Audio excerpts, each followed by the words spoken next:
Comics.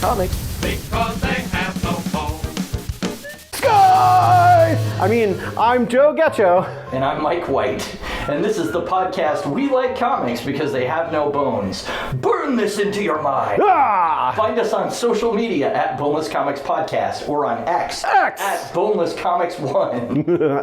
That's right. We are a clean comic book podcast where we chat about comics from Marvel, DC, IDW, Dark Horse, Image, and more. Find extra content on bonelesscomicspodcast.com and look for our after shows and bonus content on our YouTube channel at Boneless Comics Podcast. And don't forget to hit subscribe and the notification bell for updates.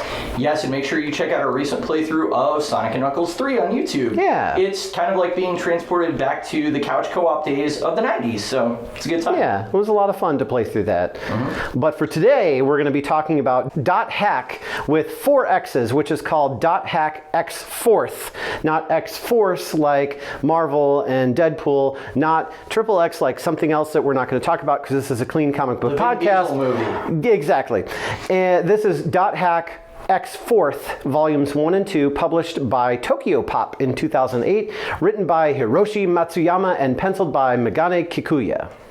That's right. So just to get into it, we will start with the characters like we always do. But before we do that, just kind of a brief explanation of what Dot Hack is, because you're going to need that context for this to make sense.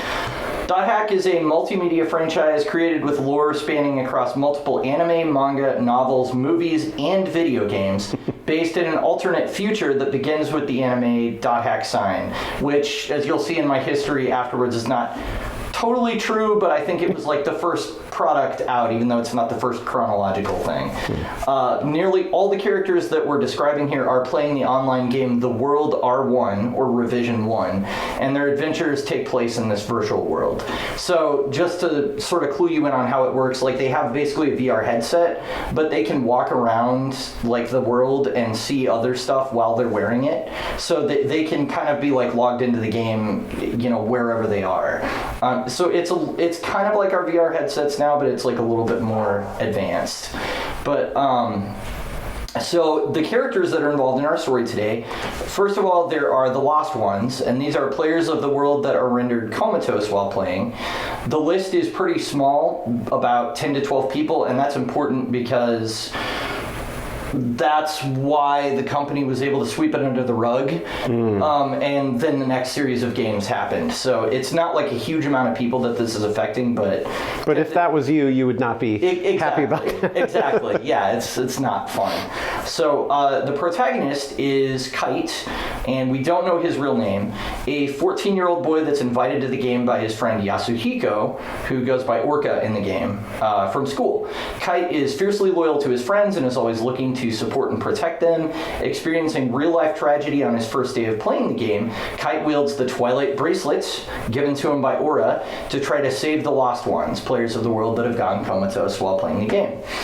So we've already mentioned him, but we also have Orca, or Yasuhiko. Orca is Kite's best friend in real life. He's a legendary player of the world, having attained a high level and the title of Orca of the Azure Sea. He and Balmung are allies in the game. However, when Orca first plays with Kite in the game, he's rendered comatose in real life by Guys, I'm right here! a mysterious monster that exists outside the normal rules of the game. And if you're familiar with Dot Hack GU, the Scythe and all the phases associated with him work a little differently in this, so we'll kind of get into that later. We also have Balmung. His real name is also unknown, although they do show people's real personas more in this than they do like in the actual game. So, but Balmung is one of 2 players, the other being Orca, to ever defeat the super boss, the One Sin. And he was gifted a special character model with wings by the devs for his victory. So he has like wings coming out of his back, and that's because he, was part of that event. Exactly. Early in the story, he works for Leos, a system admin, investigating Kite's Twilight bracelet and condemning him for using hacked programs within the world. However, he parts ways with the admins when he realizes they only care about fixing bugs in the game and not about restoring the comatose people. The kind of the deuteragonist, or the other protagonist. Deuter? Yeah. Deuter? Deuter. Hey, Deuter! Deuter! Oh! is Black Rose, or Akira Hayami, but we're going to refer to people by their handle in the game because they really don't go by their real names. Yeah, it's really about what's going on in the game, not as much in real life, except for the fact that, again, people are going comatose. Right. So Black Rose is actually older. She's a 16-year-old girl who, like Kite, has lost someone to a coma because of the game. In this case, her brother Kazu. She teams up with Kite, although she's often infuriated by his desire to go it alone. Then we also have Helba. She's a professional hacker that takes herself very seriously. She always seems to know what's going on in the world. She aids Kite a number of times throughout his adventure and has deep knowledge of the epic poem that the world's setting is based on, which is called The Epitaph of the Twilight. Mia is another character that we see. She is a cat-like character that's friends with Elk, although it's due to his resemblance to Tsukasa, the protagonist from Dot Hack Sign, that she became friends with him. She is, unbeknownst to even herself, truly the AI entity known as Maha, a dangerous force working against Kite and his team. She eventually turns on Elk and Kite and attacks them once her transformation into Maha is complete. So that's actually a big story point here and also in the following series. So Elk, or Kaoru Ichinose, I think I'm saying that right. Sure. Probably butchering it. Elk is a 13-year-old boy with no real friends in the real world, and he befriends Mia and can be downright mean if he feels someone is pulling her attention away from him. Originally playing the world to escape from his own insecurities, he's always surprised when somebody is nice to him. We also have, this is a very minor character, but Mistral, or Mayumi Kurakawa. Mistral is a married woman in her 20s in real life, but in the game, she's a carefree girl that befriends Kite and is always on the lookout for rare items. She's entranced by Kite's strange Twilight bracelet, even though she can't see it. And Black Rose kind of sees her as a big sister figure. So there's going to be a little bit of disconnect in this, and we'll talk about it later, but between people's online persona and who they are in real life, because a lot of people are role-playing as a character when they join the game, so probably more than what you see in like actual MMOs that we play today. So yeah. Mistral is one of those characters that like she doesn't really act like her normal self online.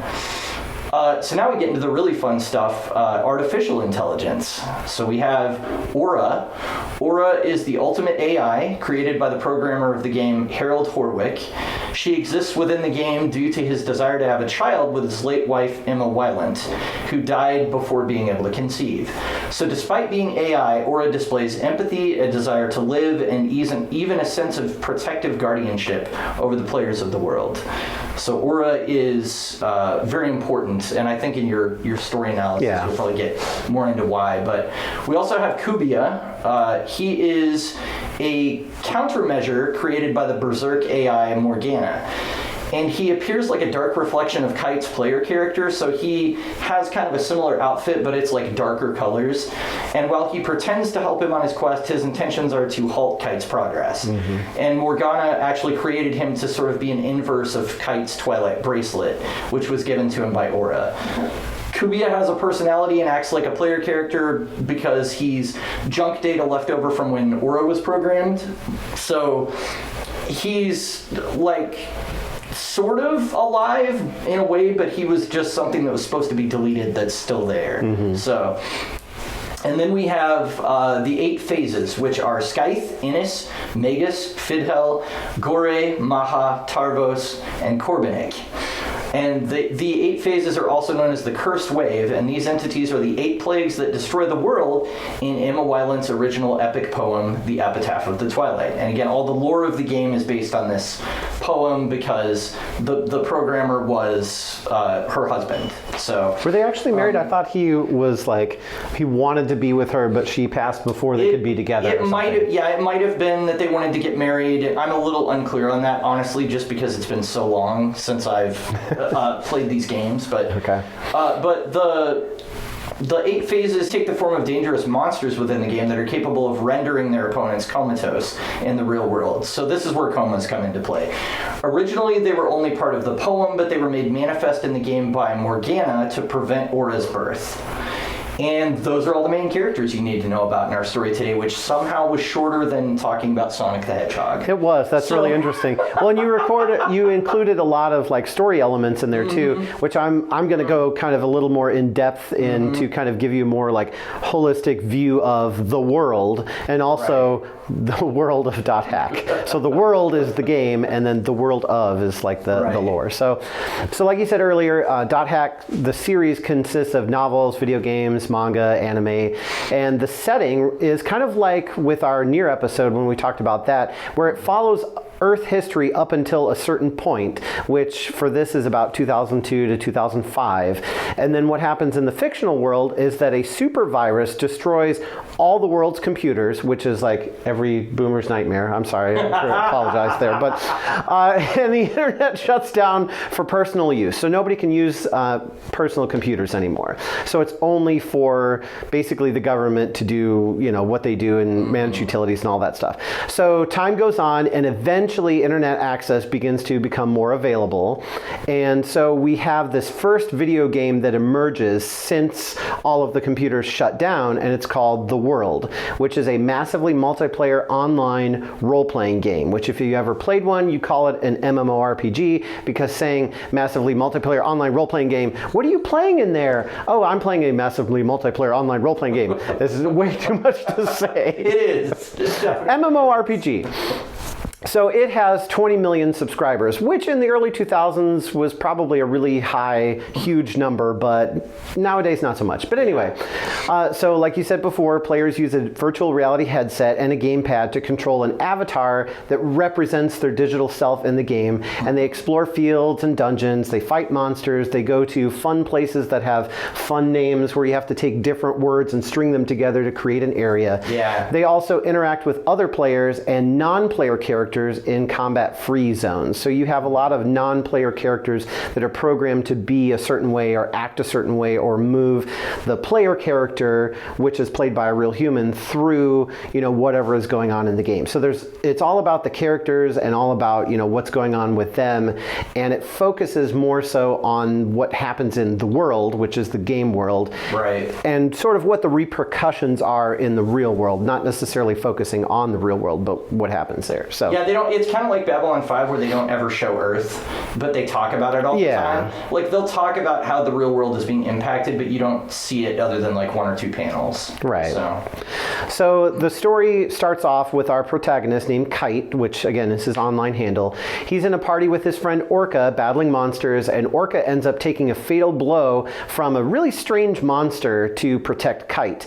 But then, you know, this is the game. Hey, bro, thanks for, you know, sacrificing your character for me. But apparently he can't get a hold of his friend, who's played by a 14-year-old boy named Yasuhiko, because he ends up in a coma. So, you know, that really shouldn't happen.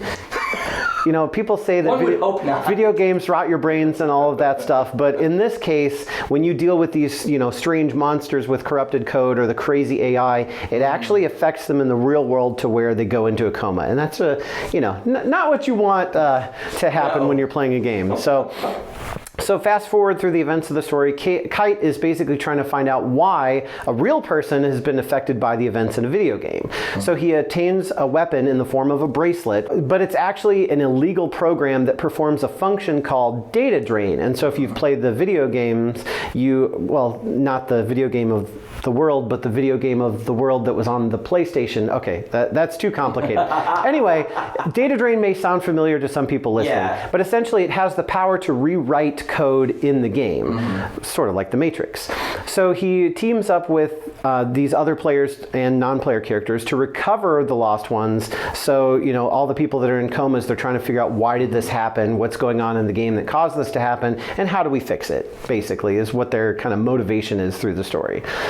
So this is kind of where it starts to get complicated, and you alluded to a lot of this in your character synopsis, but basically the creator of the game, Harold Herwick, I think is Oh, how I Earwig? Okay. think pronounce it. It's different in Japanese, but Probably. anyway, he originally intended for this advanced AI known as Morgana to give birth, which, it's an AI, so it would more like create and awaken this ultimate AI named Aura. So we have a sort of mother figure giving birth to a daughter figure who is then going to supersede the original AI. So this is a representation, Aura is a representation of the daughter that he never had because he, the creator of the game and the person who wrote the epitaph of Twilight, the poem that everything's based on, didn't have a chance, as far as I know, to get together. And so this is kind of his like love letter to her within the game. And this is actually important because Morgana is supposed to, by design, raise Aura to grow her by sending out these 8 phases, which Mike mentioned earlier with all the different names, to collect data about emotions from humans that were playing the game.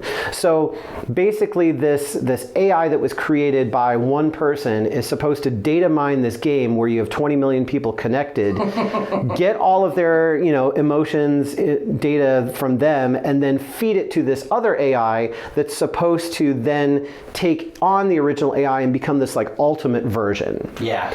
But Morgana, since she is an AI, has her own mind about this and says, you know what, I don't like that plan because if that happens, then I would no longer have a purpose.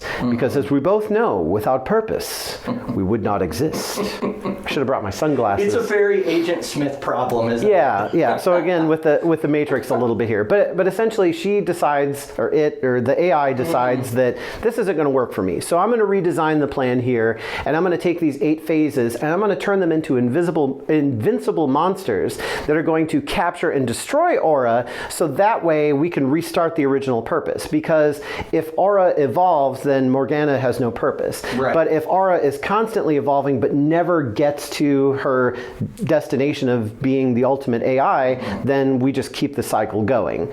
But unfortunately what happens is real people get caught in the crossfire, and those who get too close to the truth, or if they can supply a purpose in what Morgana is trying to do, they get data drained. And when you perform data drain on a human, it puts them into a coma in real life. Right. So again, kind of like the Matrix, where Agent Smith is downloaded into a person in the real world and like sort of takes over his brainwaves. None of that happens as far as I know in this, but it's kind of a similar thing where you have something that's happening in the digital world that's affecting the brainwaves of the person that is in the real world, and it leaves them in a coma. Yeah. Okay, so then in the final showdown, there's a lot of story here. There is. Because we want to make sure that you have a good foundation for what we're about to talk about. Sure. So the final showdown, Morgana appears and Aura appears and says, hey, if I'll let you kill me if you'll agree to stop hurting Kite and return to his friends. Because through the story, they've kind of developed a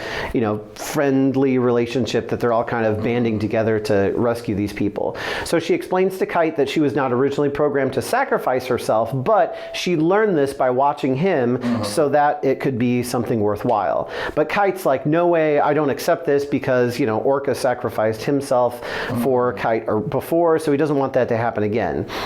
So he's enraged by, Morgana talking about Aura. Oh, she's just mere data. She doesn't really matter. She's just, we can reset her. It doesn't matter. But like the people in these games in the world care about all the people there, all the NPCs there, as if they were actual people. Right. So he attacks Morgana and says, no, I'm not going to allow this to happen.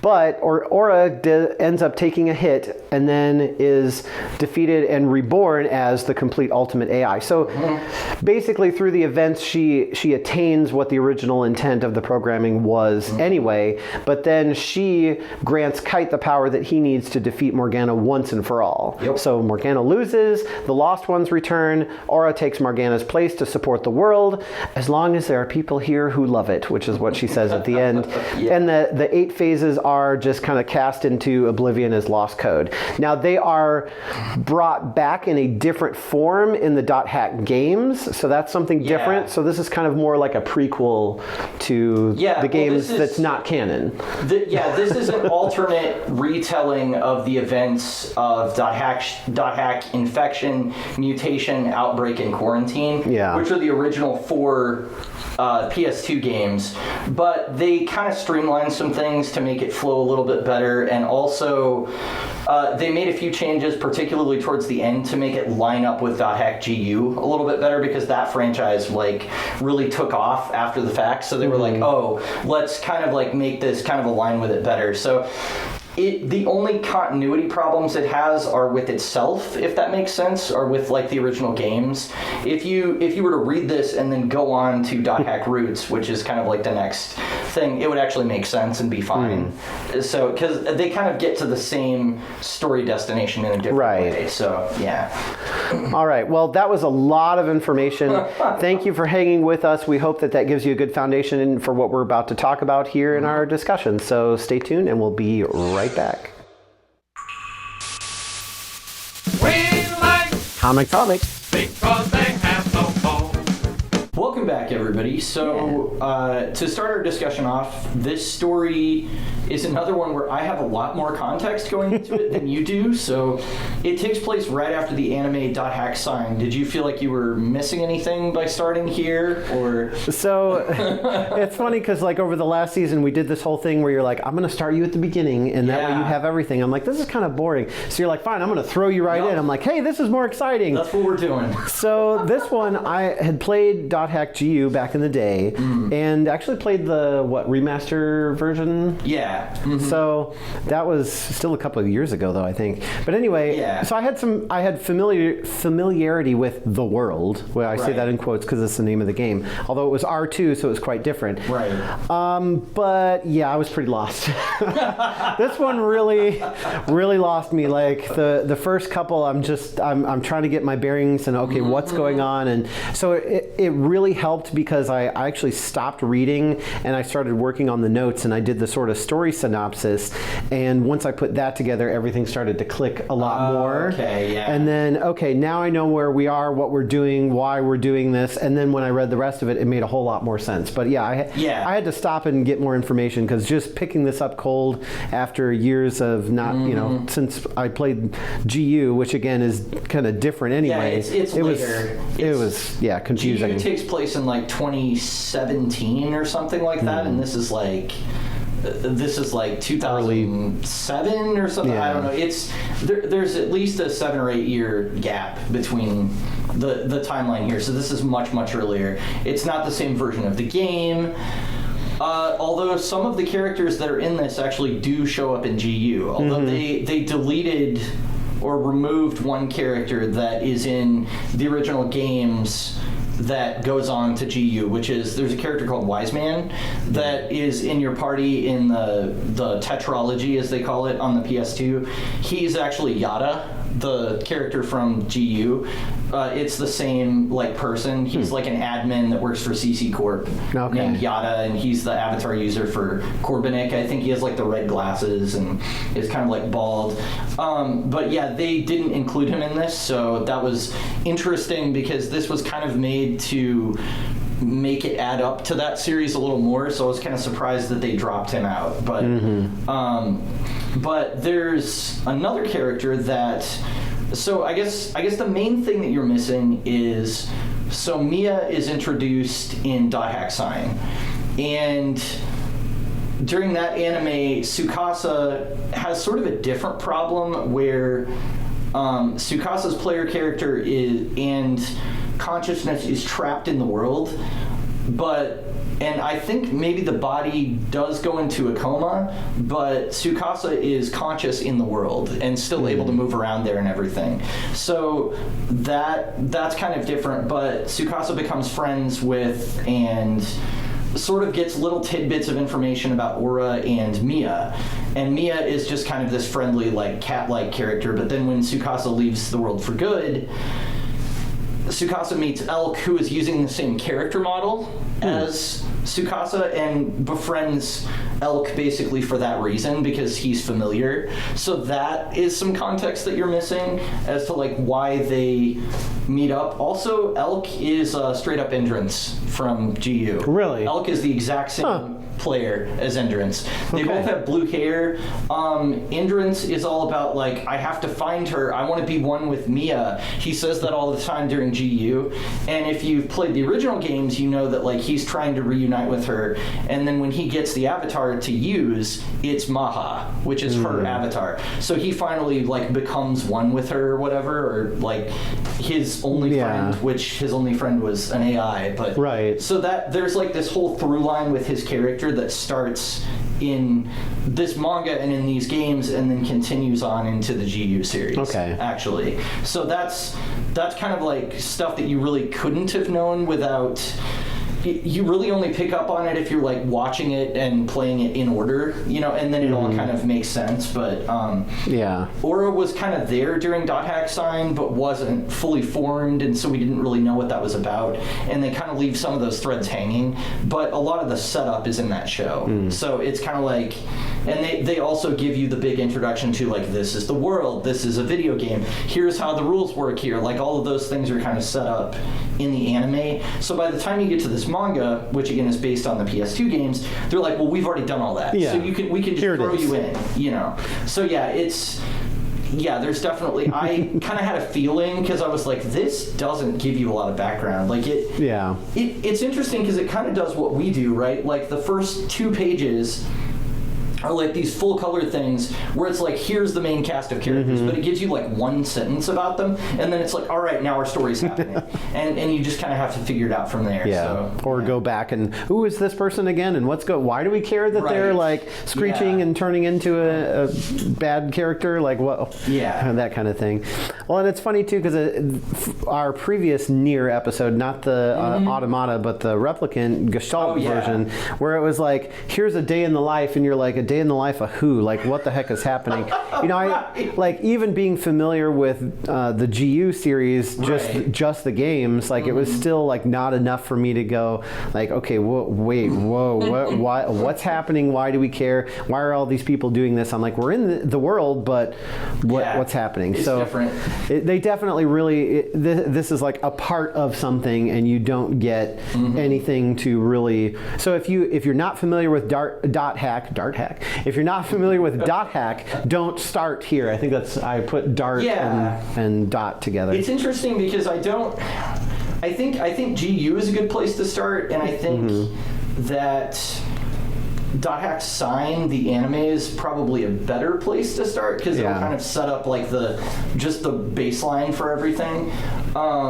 But I think I started with GU and I was able to follow it because they do enough flashbacks and stuff and tell you enough about what's going on, like what went on in the anime series prior and things like that you can kind of pick up on it. Yeah. But this very much is like, so you know what's going on in the world, right? Okay, well here's Kite and Orca and it's his first day, and like now he gets PK'd, or well, not PK'd, so he gets KO'd by Scythe. And of course, I'm sure you recognize that. Well, you were like, Scythe? Like, I'm like, what the heck? Why is Scythe here, and why is he attacking people? Yeah. I'm so confused. So it's interesting because the way that those phases are used in the later games is totally different, but there actually is a reason for that. Right. So, it has to do with Aura. So, we'll kind of get there, but I had a feeling you could be a little bit lost. Like, okay, this one lost me. So, I'm glad that it made more sense once you started doing the synopsis and stuff. Like, my memory of this was not real good because I probably read it when it came out, so we're talking like, I haven't opened this for like 15 years probably, so it was good for me to go back and kind of reacquaint myself with it. But there were little like keywords or characters or things that would tip me off to like, oh yeah, I remember this in the game or in that anime, or it was enough that I could kind of go, oh yeah, I remember where we were coming from with this. So I don't know. So another thing, and we talked about this not super long, but during like the story synopsis, is that it mostly shows the game world, even though there are real world effects. Did you feel like they made the stakes clear and like how important this was, even though they like kind of never show it really? I think they had like one scene where they show Yoshihiro in like a hospital bed or something. Yeah. And because I'm trying to make sure I don't confuse this with GU now, but Right. I think I remember seeing it in the manga. So it's kind of like, you know, they don't really spend a whole lot of time in the real world, and I don't know that they need to, because Right. when you're playing a game and again somebody falls into a coma because of the events in the game, it's kind of strange, and there's not really much they can do outside the game because Right. it's really strange circumstances. So everybody's spending time in the game to try to figure out, you know, why this sort of happened. So it's kind of like the stakes, I think, were pretty clear, because it's like, you know, people are in comas and they shouldn't be from playing this Right. game. Like, it's just, it wasn't because there were bright lights that flashed. It wasn't because of subliminal messaging. It wasn't because of, Right. you know, anything physical. It was like they were in the game and their brain waves were, you know, Yeah, just gone. sent in disarray, and yeah. It's interesting because in Dot Hack Sign, it's more like Tsukasa's mind is downloaded into the player character and is then separate from Tsukasa's body. But in this, it's almost like Orca has just been wiped out and Kazu has just been wiped out. And they're like, because you don't see their player character anymore either, so they're Right. just gone. So it's kind of like more freaky than what happened in that, because, you know, it's like, wow, well, I can't even like talk to them in the world. Yeah, it's not like they're stuck in the game and their physical body is separate and they're like, help me reunite with my body. It's literally just like the person is gone in the game and the person is, you know, non-existent in real life either. Right. So one of the things that the manga did that I don't remember the game doing, and I forgive me because I played these on PS2, so that's a very long time ago. I did play them after I finished with the GU series, though, so it's a little more current than when I originally played those. But during like Chapter 8, they kind of call into question whether Kite's actions to save the lost ones are justified, and they actually show, like, this is one of the few parts where they show the real world. They show like smoke rising out of like telecommunications buildings and stuff because he's been using data drain, and apparently that, while it's getting rid of the 8 phases of Morgana and supposedly getting them closer to like freeing everybody, it's also like doing tons of damage to like the actual internet and like network and telecommunications stuff all around the world. Did you feel like maybe he should have like considered that a little bit longer? Because it's more like he's got a second of like, maybe this isn't right, and then he's like, no, it's what I have to do to save everybody, and he just kind of goes on. Yeah, So- that's a tough one because of the time period that this is based in. It's like this is really the only online game. They're really only the only thing that you can do online, really, because Right. everything's been shut down for so long. And it's like, here it comes, the internet is back, everybody, hooray! But it's full of all kinds of AI, and it's, you know, downloading people's consciousness and leaving them in comas, and we need to just put a stop to this and pull the plug on this game and be done with it. Like, and let's maybe, you know, not go back to the internet for a while. Maybe it was too soon.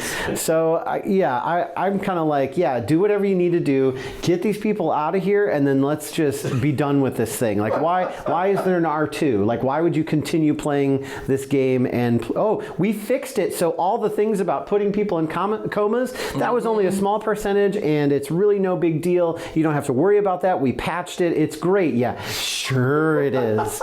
Sure it is. Okay, sure, I'll put on the headset and risk my consciousness for this game. No problem. Well, it's interesting too because I don't think this is explained in the manga, or it's somewhere in either supplemental materials with the games, or it's in, you know, something on a forum in like one of the GU games or something like that. But somewhere they do explain that CC Corp, which is the developer behind the world, but it's also CyberConnect is the name of the company that makes the actual video games. So there's kind of like a woo, like we are the creator of the game, and in the game we created the creator of this game, which is us also.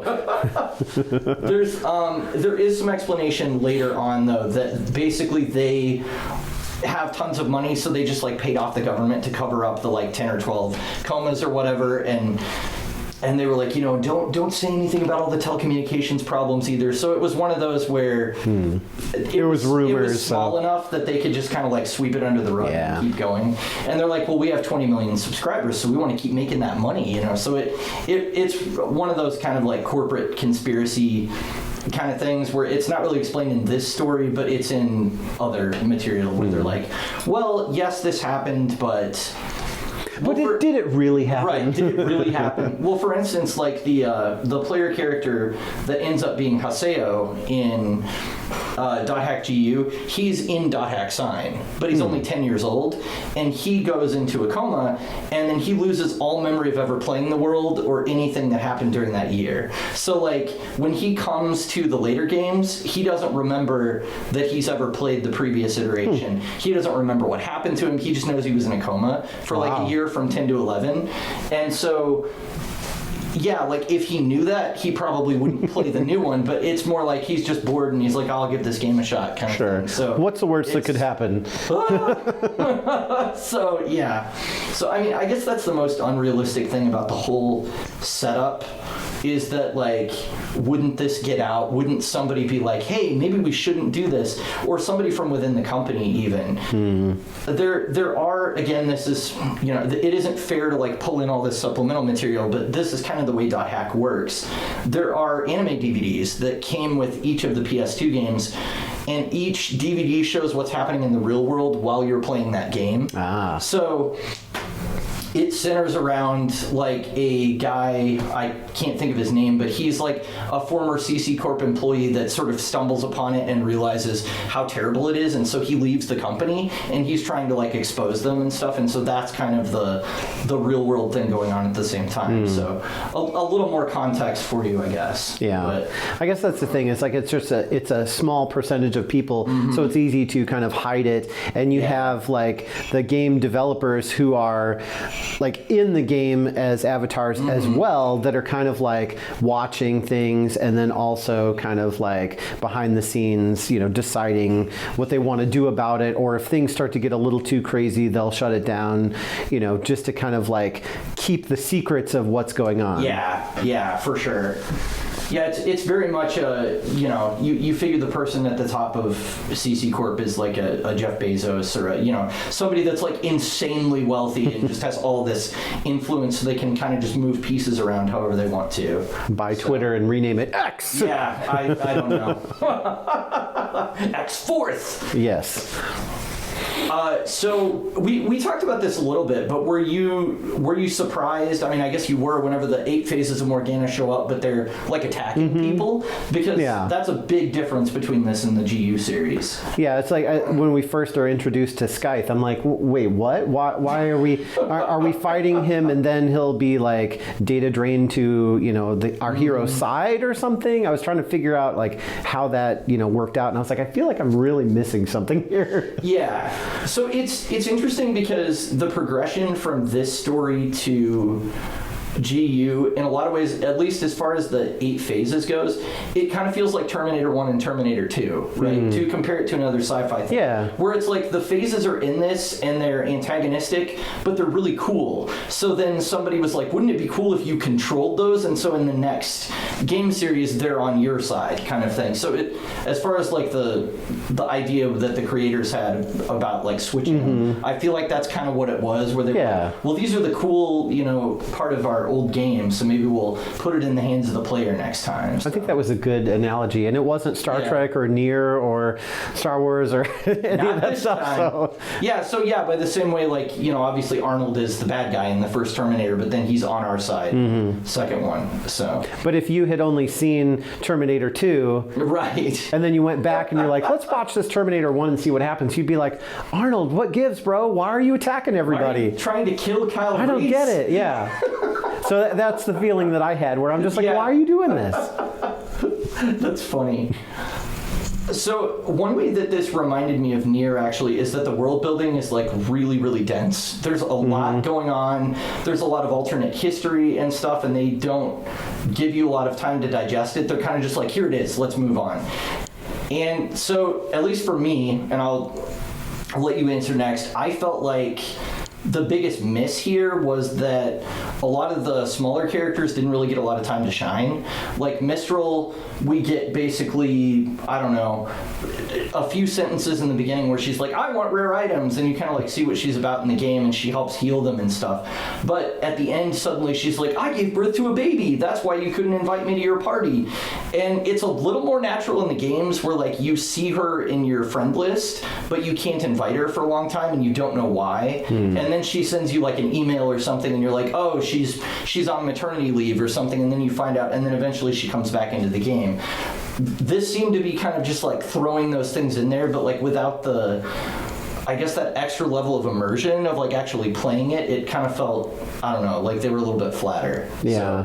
I mean, yeah, there were a lot of characters in this and a lot of appearances, and it was hard to kind of keep track of who exactly do we care about and who is just kind of like here for, you know, whatever foreshadowing or just kind of a reference or something like that. Right. And then, you know, showing up here and there. And a lot of that stuff was kind of lost on me. And I know, too, that I read the comparison between this non-canon version and the actual canon version of the mutation something and the three other words, is that they really cut a lot of that extra fluff out, which is cool to streamline it, but they kind of maybe overcut and pulled out a lot of the character moments. And I know one big complaint I saw was that Kite has this, in the original, has this whole progression where he's learning about all the stuff that, you know, we essentially covered in the character and story synopsis part. And so you kind of, as the reader, go along with him for the ride with, you know, him learning about the world and everything that's going on.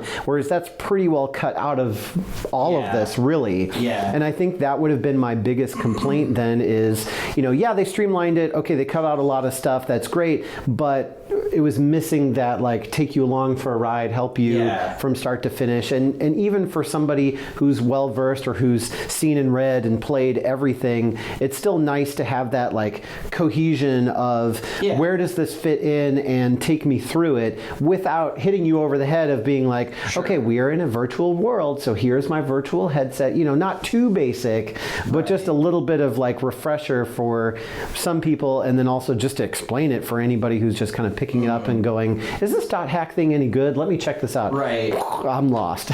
I realized immediately that it wasn't super accessible from a newbie standpoint, because I started reading it and I was like, oh, I know about Mia because I've seen .hack sign, or because I've played GU, or I know, you know, like, I know where this is going. So I was excited to see, like, Mia's character story play out, because I was like, oh, I know what's going to happen. I know she's going to turn on them and become this, you know, big monster.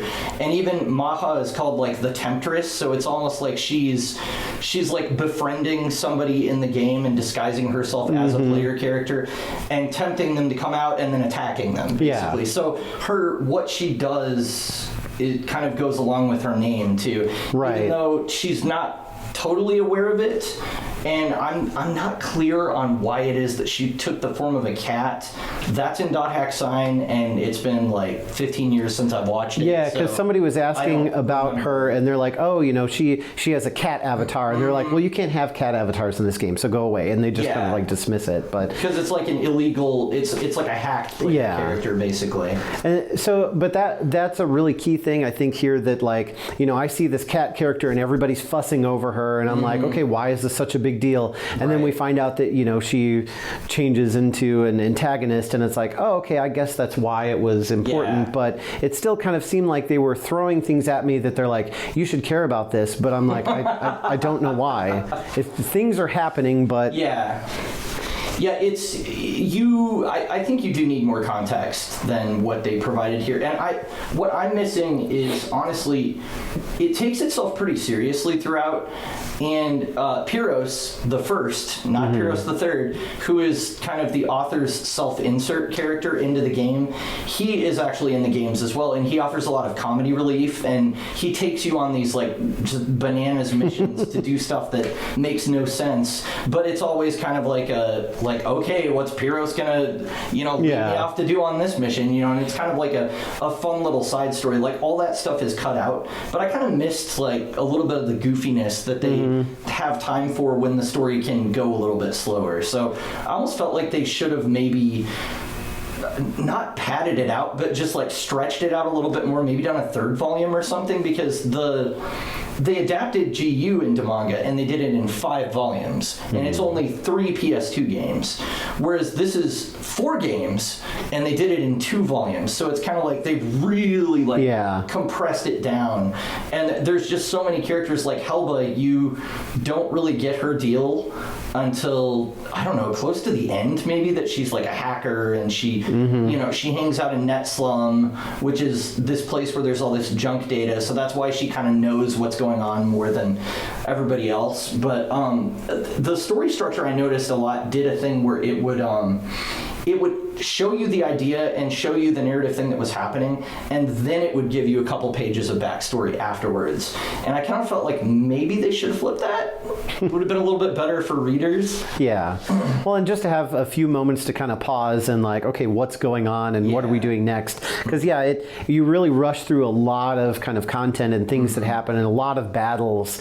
And like I remember flipping through pages and just being like, what, you know, again, what's going on? Right. You know, what are we doing? Why are we doing this? And just kind of being like, okay, there's a lot of stuff happening, but it's not sticking with me as to, you know, what's going on. Yeah. So just to have a moment to kind of breathe and like, okay, what happened and what are we doing next? And might have been good if they had, you know, make it longer, but like you said, don't pad it, don't add a lot of more fluff, but just kind of like give the story a little time to breathe instead of just going right from thing to thing. And you don't really get the chance to see the characters bond, except for like Black Rose and Kite, and to some degree like Kite and Kubiya, which that's a really huge difference between the game, because Kubiya never appears as a player character in the game, like at all. Kubiya is just the giant monster that you see at the end. That's the only form that you see Kubiya in, and he's kind of like Morgana's final enforcer that's, you know, protecting her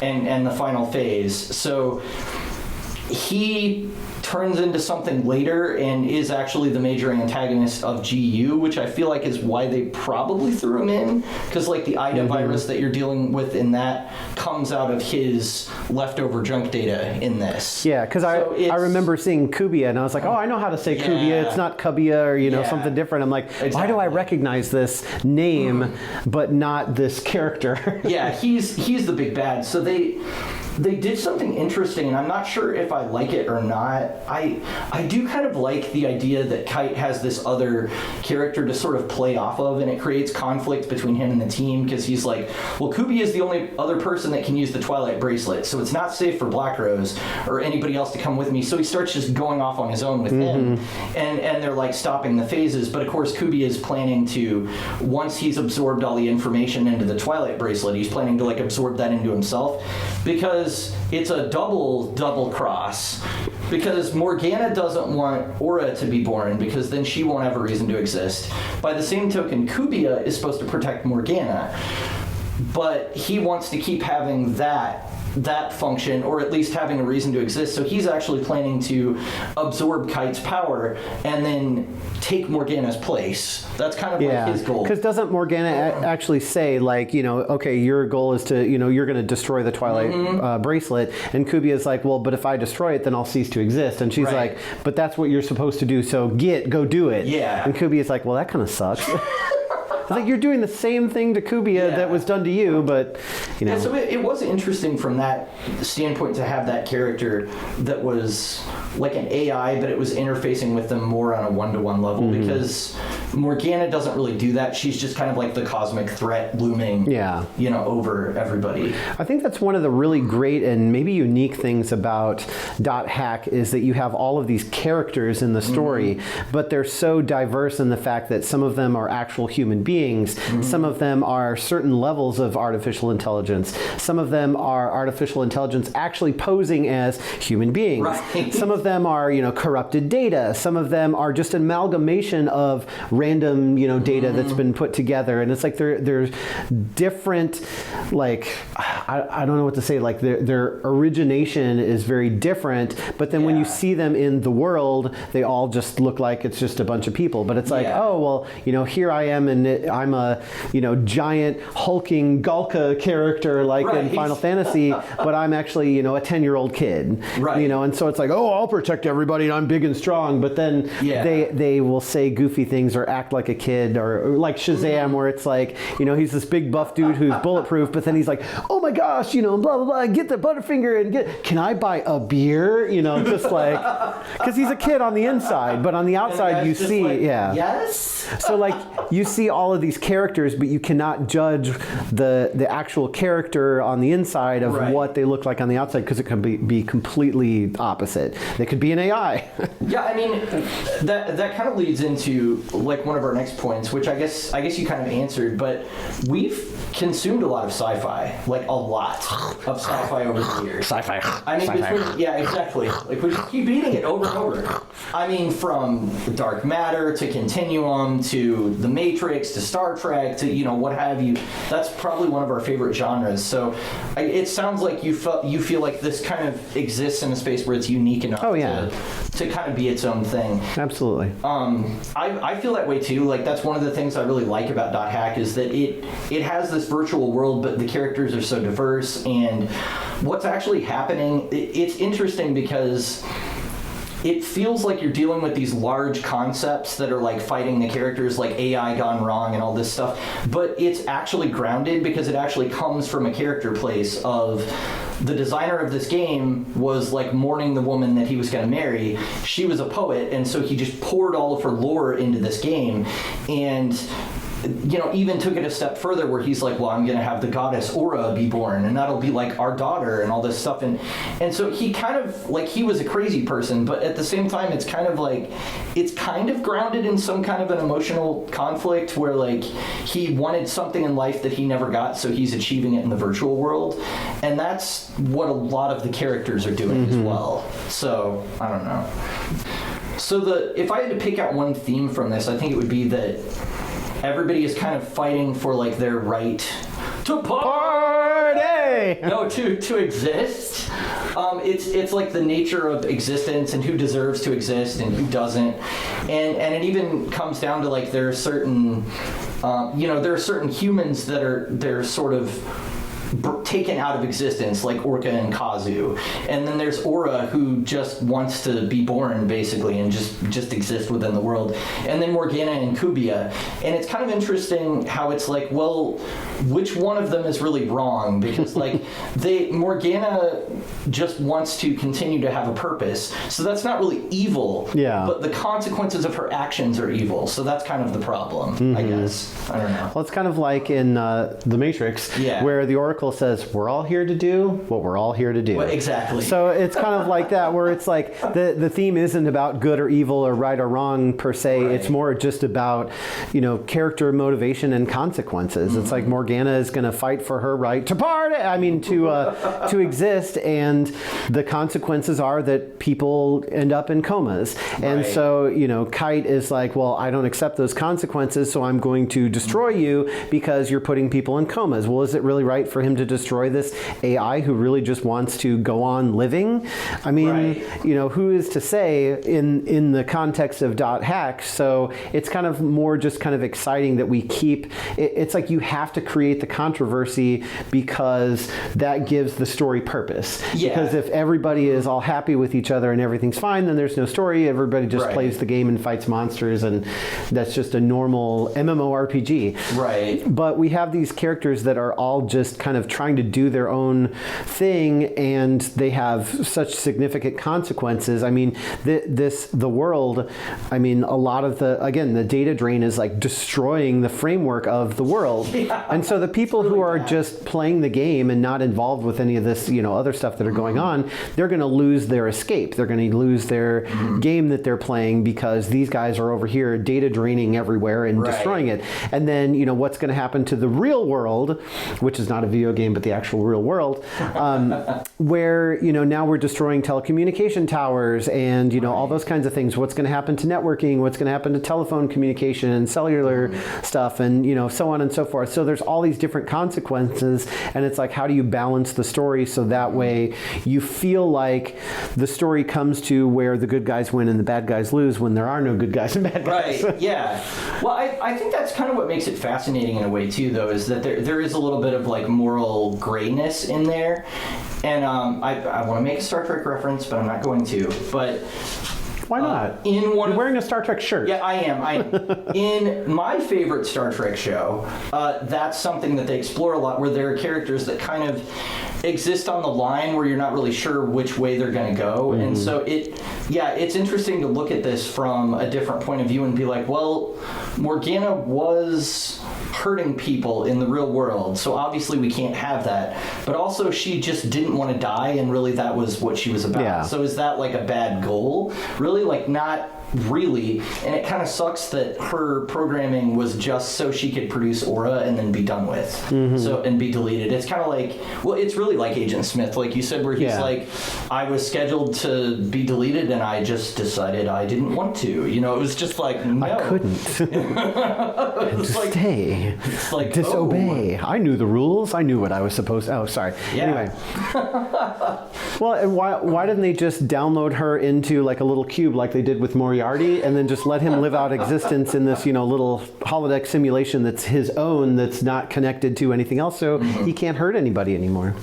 It's interesting because that, I didn't think about that, but I feel like the admins and the money people that are involved in CC Corp aren't necessarily concerned about dealing with Morgana, and they may not even totally understand what's going on with her. They're just like, we just need to keep this quiet so we can keep our money coming. Right. Like, that's all they care about. So they're not really worried about people. And in fact, I forgot about him, but Leos, or Lios, whatever his name is, the character that was actually like an admin, was using Balmung early in the story he's like, well, you got to go take out this kite guy because he's causing all these glitches and stuff, and that's causing problems. He's got an illegal bracelet. You got to put a stop to that.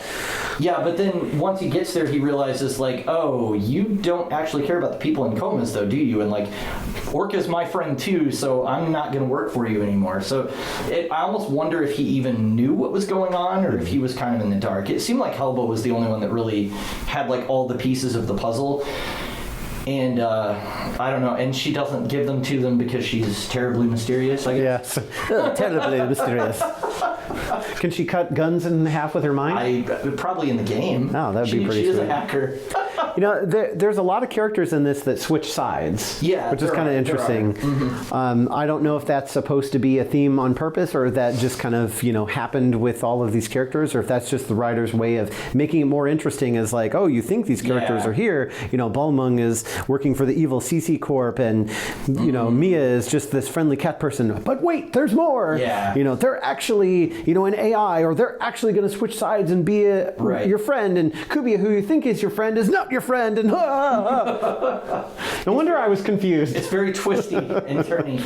Yeah, I mean, again, I feel like the games give you a lot more time to absorb all of that. And then you also have, it's not as detailed as in GU, but in the original quadrilogy, or they call it tetralogy online. I'm used to saying quadrilogy, but in that original series, they do have like the forums and the emails and stuff that you can read from your desktop within the game, and that adds more like additional flavor and context. It's not as much as in GU, because GU went like crazy with it. Like they had like forum after forum, and it was really dense. But yeah, I feel like that's what you're missing to kind of get you the rest of the way to like, oh, all of this makes sense. So yeah. All right. So I guess the only other thing left to ask is, did the story leave you wanting to read more, or give you a desire to play the games at all, or were you just kind of like, this is a weird thing? Well, I don't want to spoil the review section, but yeah. kind of at first I did not, and then after getting more context and information about what's going on, now I'm interested to kind of see the actual canon versions and delve into that a little bit more and play the games. So I am now, but I wasn't. And with that, let us go ahead and move into final thoughts so we can talk about those. Thoughts. We like Comics. because they have no home. So final thoughts on this one. I overall really enjoyed it. It was fun to revisit this era specifically of the .hack franchise, because I haven't I feel like I haven't spent as much time there because GU became really popular, and then they released manga and a movie adaptation and like all kinds of other media to kind of support that because it was really successful. But I feel like this earlier era didn't get as much coverage, so it was kind of nice to, without pulling my PS2 out of mothballs and seeing if the discs still work and all that, it was nice to kind of go back through this narrative, even though I know that it was different. What I'm gonna docket a few points for, honestly, is not having the character moments be as strong as they were in the original games. And that's a complaint that you can probably feel without having played those at all, because the story pace is just like boom, boom, boom, boom. Like everything happens really fast. It's like Spider-Man the Animated Series. So I think a 3.5 is where I'm pretty comfortable rating this. I think that they did a really good job, and some of the changes they made were interesting, like having Kikuya actually be a PC that then betrays Kite gave him reason to have conflict with Black Rose, which they're always just kind of on the same page in the game. So that was kind of interesting, as like another little dramatic turn kind of for it. But other than that, I feel like the games are still like the definitive way to experience this story. And but I wasn't overall disappointed with it. Just a few little things like that. So 3.5 bananas. Well, my experience was very different than yours. Yes. So a lot of, again, the stuff that they would have pulled out or added or done differently was pretty well lost on me. And again, if I wasn't researching this, to be able to speak about it on a podcast, I would have been even more lost. And that's not necessarily the fault of the manga, because if the idea is to, hey, here's a retelling of a story that then it's not really its fault that I don't know the original story. But at the same time, I feel like if you're going to retell an original story and you're going to make it its own self-contained thing and give it a brand new name like X-Fourth, why not, give it some time to breathe and maybe pull in some new readers who haven't, delved into the world, or they haven't played all 4 of the games or watched all 4 of the anime or read all 50,000 of the manga, around here. Like, let's kind of make it self-contained and make it more accessible. And I think that would be my major complaint, is I think that would have helped it out, and it would have gave it more of a purpose other than just being a streamlined version of an existing story and making it now a non-canon story that it's like, well, what good is this? Is it just the author just wanted to tell a different version of it, and it's kind of a what-if scenario, and here you go, read it, it's two volumes? I don't know, but that was kind of my takeaway from it. So my score is going to be a little on the other side of the spectrum. Okay. I think I'm going to go with a 2.5. Okay. So having a little bit of context goes a long way with this, and I think that if I had no context, I would not have read any further than the first, several pages or so on, because I was just so lost. But again, I don't want to dock the manga for that, because it's not its fault that I don't know what's going on. Right. But at the same time, I feel like those little bits of accessibility, just give me something, would have went a long way in something that's a retelling that's self-contained.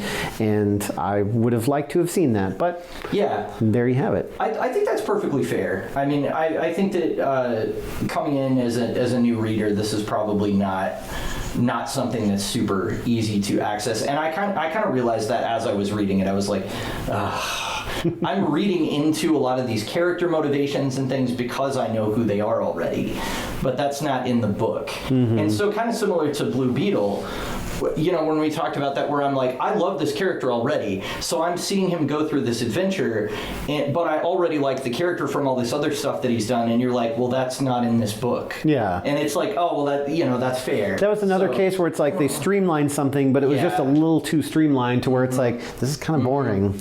Yeah. Like, not a lot happens here. Yeah, so I can get behind that. Well, 3.5 bananas for me, 2.5 for Joe.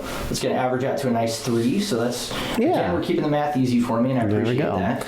All right, well, that's a wrap on our review. Hopefully you enjoyed this episode of We Like Comics Because They Have No Bones, a.k.a. Boneless Comics Podcast. Make sure you rate us on your podcast platform of choice, and also comment, like, and subscribe on YouTube. And tell us what you think of this comic by posting on social media at Boneless Comics Podcast or on X. X! X4th. X4th. We need two more people to give more X. Well, we both did it twice. Oh, okay. That's 4 that X's. works. All right. Or on X at Boneless Comics 1 using the hashtag Boneless Comics Podcast for all of your questions and comments. And next episode, we're going to kind of continue on the train we've been rolling on here and do another manga. So we're going to discuss Dragon Ball Z Manga Volume 8 or Volume 24 of the original Dragon Ball collection, published by Shonen Jump, which for fans is the volume where Goku arrives on Namek to take out the Ginyu Force. Yeah. With story and art by the late, great Akira Toriyama. Thanks for listening, and we'll get you later. Catch you later. Comics. Come on. I'm right here.